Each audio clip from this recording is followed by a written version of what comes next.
Train ഇറങ്ങി ക്ഷീണിതനായി നടന്നു പോകുന്ന യാത്രക്കാരൻ, കയ്യിൽ 2 ട്രോളി ബാഗുകൾ. പോലീസിന് സംശയമായി. പിടികൂടി ചോദ്യം ചെയ്തപ്പോൾ ബാഗുകളിൽ തുണിയാണെന്ന് ആദ്യം പറഞ്ഞു. ശരിക്കുള്ള പരിശോധനയിൽ കണ്ടെത്തിയത് 60 കിലോയിലധികം കഞ്ചാവ്. പാലക്കാട് ഒലവക്കോട് സ്റ്റേഷനിലാണ് സംഭവം. മലപ്പുറം വള്ളുവമ്പ്രം സ്വദേശി മുഹമ്മദ് അക്ബറിനെയാണ് RPF ക്രൈം ഇന്റലിജൻസ് വിഭാഗവും എക്സൈസും ചേർന്ന് പിടികൂടിയത്.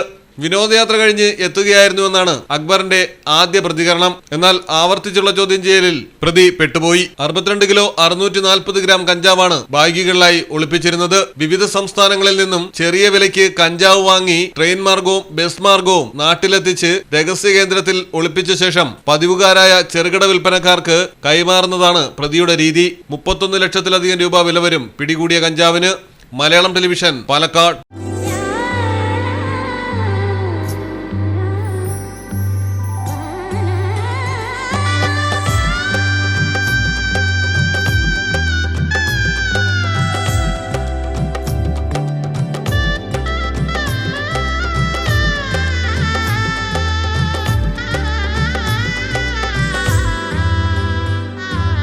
Celebrate the moments of colors.